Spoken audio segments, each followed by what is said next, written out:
Marcus Tullius Cicero would say, when descending the steps of the Colosseum, that the safety of the people should be the first rule of law. I think that while this quote was a long time ago, there's much truth to this. That it's not really the safety and the hunger of the people that should matter, as the affirmative team is talking about, but I think that when regarding the different safety measures and corruption within this country, that we have to have different, we have to analyze this. We have to consider that the food aid we are sending is going directly to corrupt governments. So the question in this round is, will they help or hurt the United States? And will they help or hurt these Central American countries? It is Joe Nye's contention that they will only cause more corruption in the system by consistently fueling it. Now, I want to make something clear, that the affirmative team is not mandating for an increase in food aid. In fact, nowhere in their mandate does it say that. Rather, they're getting rid of a restriction that says that 50% of our food aid has to come from U.S. ships. So if the government, as of right now, chooses to use more foreign ships or more U.S. ships, that won't change under the affirmative team's policies, or if the affirmative team's plan is passed. Because all they're getting rid of is just a law that is in place. Rather, they aren't changing the fact of whether or not we're sending more or less food aid under their policy. And I also would like to point out that lots of the evidence that they provided wasn't actually specific to Central America. However, I'm going to read a piece of evidence that's specific to the USAID and specific to Central America on how they will increase corruption in that region. Now, you can write this down as funding corruption. According to the USAID, or the organization they're using to send out this aid, in 2024, quote, in the Northern Triangle, countries like El Salvador, Guatemala, and Honduras, corruption is persuasive and systematic, and its impact is horrendous. In El Salvador, for example, there's evidence that between September and November of 2020, the individual servings as the vice president and the Justice Bureau of Prisons director embezzled $1.6 million in foodstuffs intended to assist families affected by the COVID-19 pandemic. In Honduras and Guatemala, recent years have witnessed corruption scandals involving multi-million-dollar thefts of public health services. End quote. Now, I think this is really a double bind of the affirmative team's plan. Now, if it is true that under the affirmative team's plan, food aid will increase, that would result in more corruption in the system, as this piece of evidence directly ties the link that our food aid that we are sending, in fact, this is the very organization that they're using. The very organization that they're using admits that food aid is stolen, and that when that food aid is stolen, it directly funds corruption. I'd like to point out that this piece of evidence is specific to Central America. They've presented zero specific pieces of evidence regarding Central America, except for the fact that Central America is in a crisis of hunger. Now, I'd like to point to their example about how we've lost $107 million from this policy. Again, that is talking about the world. It is not talking about Central America. Now, I believe that if we're passing an international policy, a very important policy that can have massive effects on the entirety of the United States, we should have evidence specific to that policy. That we can't simply speculate that, oh, we're going to lose money since this is the case for the entire world. In fact, I think they have to provide evidence specific to Central America. Well, what's the reason? They said that we're losing $107 million because of this program. But you can keep in mind that geographically, Central America is a lot closer to the United States. So the actual shipping distance would be directly changed if they were shipping it to solely Central America. So again, the numbers about how globally the effects are 107 million isn't specific to Central America.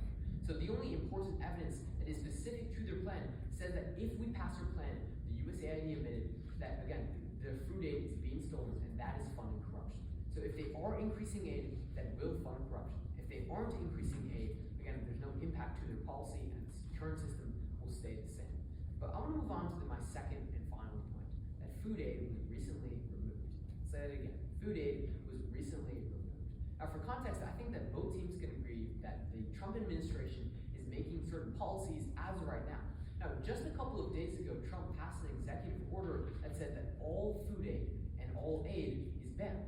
So to be clear, their policy isn't having any effect. Now, the affirmative team is going to come up here. They're going to say, well, actually, there's different waivers for life-saving aid. And I would agree.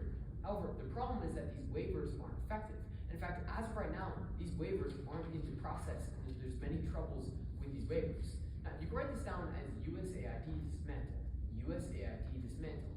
According to Hannah Kuros in February 4, 2025, I'd like to note it's February 4, 2025, so this is only a couple of days ago. It said that, quote, it took the Trump administration all of the 10 days to dismantle the USAID. Virtually every foreign assistance program, for 90 days. 4 days later, the Department of State said that waivers could not be granted for select programs, and that soup kitchens had stopped handing out food. Clinics suspended their care, and truckers paid through aid programs stopped delivering medicine. Then came the purge. Early yesterday morning, the Department of Government Efficiency told employees not to come back to work. Musk posted, we spent the weekend feeding USAID into the wood chipper, end quote. So the evidence was pretty long, but it essentially said that yes, while waivers do exist, they actually aren't being effective. In fact, the USAID is being dismantled, that the Trump administration is trying to get rid of the USAID, the very organization they claim their plan will be effective through. So yes, there are waivers for emergency food aid, as their policy is actually talking about, but again, the truckloads and the different operations in there are stopping.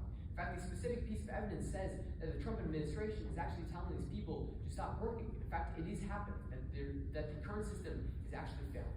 Now, let's take the burden of proof towards the affirmative team. I want them to give evidence that is more recent than February 4 of 2025, to give one simple fact, that these food aid programs are still existent, that the waivers still apply. Now, to note, they have to bring evidence that explicitly says that these waivers are effective. In fact, you can again write this down as waivers can't be gotten. Waivers can't be gotten. According to Brett Murphy in 2025, they said that there's widespread chaos of confusion as contractors scrambled to figure out how to get a waiver to continue to working. By Tuesday evening, Trump and Rubio appeared to the head international pressure to scale back the order by announcing that any life-saving humanitarian efforts would be allowed to continue. So I'm going to toss them the quote, basically saying that waivers do exist. However, the quote goes on later to say that, quote, aid groups and specialized in life-saving operations were relieved to the thought of waivers, but that hasn't happened. Instead, more stop work orders have been issued. Contractors worldwide are still grounded under the original orders and are unable to secure waivers, end quote. This evidence says it very plainly, that these waivers that do exist in the program actually aren't being effectuated. And in fact, these waivers aren't happening, that contractors aren't following through, and that the operations are still grounded. So I'm going to give a double line. Essentially, we're going to look at two scenarios and see how either way their plan is failing. Now, either A, these waivers do exist, which we see no evidence to be the case.